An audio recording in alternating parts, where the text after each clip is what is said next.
Now, back to Coastal Living on KZTV.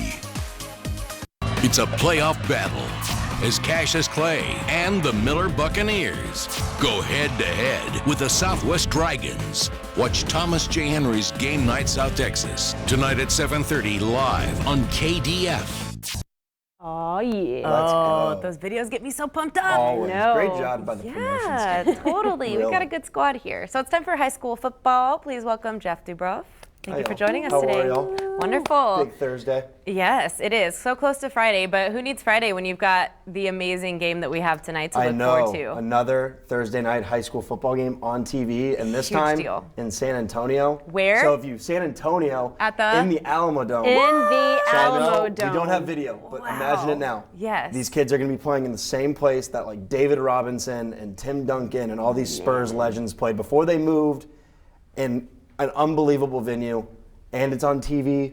Can you I mean, imagine yeah. the energy in there, what it's Oh going my to be God. like? Oh, it's incredible. It's going to be amazing. It's insane. And it's Miller. Miller Who taking is on still undefeated. Still So at this point, if undefeated. we're Miller. still talking about Miller, it means they're still undefeated Yes. because if you lose, you're out now. Okay. So it's- they're taking on the San Antonio Southwest Dragons, who are 6-5, 6-5 versus 11-0. But they learned last week, record does not mean everything because they played a team that I believe at the time was 7-3. Remember, Miller was 10-0. Yep. They only won 28-21, and they had to make a goal line stop to win the game. That's intense. So obviously, records don't matter at this point. Really big game. Miller taking on a team that might be a little bigger in size, a little bigger up front, but Right. Miller definitely has the athletes. So it's going to be really interesting. It's one of those immovable objects meets an unstoppable force. The unstoppable force being Miller's offense and the immovable object Yeah. being the big Southwest bodies, I guess, so to speak. And there it is. I mean, this was a really, really close game. I think everyone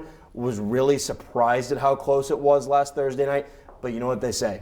Great teams find a way to win the game. And that's what they did right there. 7 seconds left. They had to make a goal line Wow. stop. They did just that. Look at also, that crowd and It the was rain. Weather and raining and everything. sleeting and blame the elements if you want. They got the win. Tonight they're playing obviously in a controlled environment that is the Alamodome, which again, like, how many kids get to do that? Playing the Alamodome, one of the biggest venues in the state, and Yeah. get to do that in front of their hometown fans. And Huge. obviously, if you're not able to go, you can watch it on TV. And Right. Just an incredible, incredible experience. So let me ask you, on the Dragons, what are some team players that you know a little bit about? Ooh, you know, you're putting me on the spot there. Not familiar with some Okay. of the players on their team. The person who would know that best would be Paul and Allen because they're going to be calling And the they're game gonna be tonight there, right? on I KDF. saw Paul walk in the hall with his 7:30. He's got cheat his sheet. he's got his shot sheet ready to go. I know this about Southwest. They run the ball a lot. They run this Okay.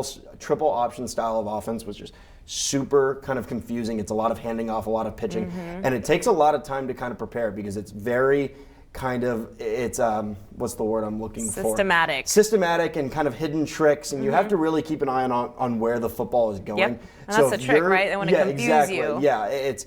You have to kind of Look keep over an here. eye. Look Yes, over here. exactly. Over here. What's that word in Magic called? Where it's like not sleight of hand, but can't you think know of what I'm it. talking Yeah. about. Out of sight, out of mind. Yeah, something like that. But they do that really well. And if Miller, their defense basically just has to be very kind of patient, very disciplined in order to make stops tonight. But that's also, I mean, that's not the only game going on tonight in San Antonio. It's obviously the marquee game. The other game going on in San Antonio tonight is Refugio is taking on Thorndale. Wow. And Refugio is #1 in the state in 2A.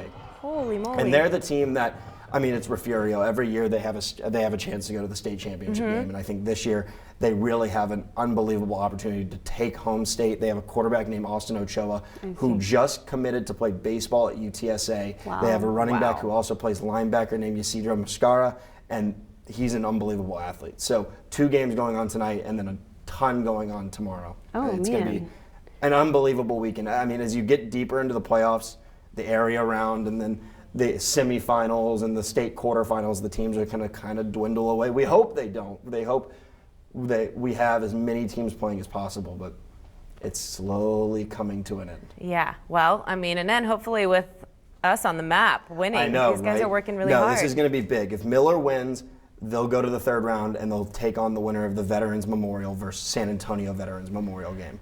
I'm getting anxious. would I be know. very cool. And that I'm game, telling you. That game is on Saturday. So Veterans Memorial got a huge upset win. I mean, you can consider it an upset if you want to. They beat a team that beat them last year, so a nice revenge game. Nice. So they're going to play on Saturday over at Bucs Stadium at 2 o'clock. Highlights on Chris 6 News at 6. Have to give a little plug, obviously. Check it out, guys. Yep. And then on Saturday, Flower Bluff is going to be going down to San Antonio to take on Wagner. And Wagner beat Flower Bluff last year. And Wagner's one of the best teams in the state. So this is a really tough challenge for Flower Bluff. But that's a team that's one of the best coached teams in all of South Texas. I mean, they have an opportunity to win solely on their talent. They're always talented, but their coaching really puts them over the top. And then Friday games, we have Cal Allen. Cal Allen's going to be taking on Kerrville-Tivy. That's where Chelsea Torres is going to be. Awesome. And that is the epitome of like high school blue bloods battling it out. These are two teams. Remember Johnny Manziel? Does anyone? Johnny course, Manziel played yeah. football for Texas A&M. He won the Heisman. He went to Kerrville-Tivy. So a big storied program there. And then Cal Allen, obviously, Phil Danaher, the head coach, just won his 400th game. That's right. At Cal Allen. Huge Could you deal. imagine 400 wins? So think about it this way. If you're averaging, let's say on average, let's be generous, that's 12 wins a season. I mean, do the math on that. That's what, 36, 38 Yeah. years of winning 12 games? I mean, it's Incredible. incredible. But Nice. let's Incredible. talk about this more. Yeah, we look obviously. forward to having you back to talk more about it. We got the details on the screen, guys. You want to support them if you can make your way out to San Antonio. Otherwise, watch it live on KDF. Baby, thanks for joining us, Jeff. Yeah, always Yes. a pleasure. Awesome. All right, guys.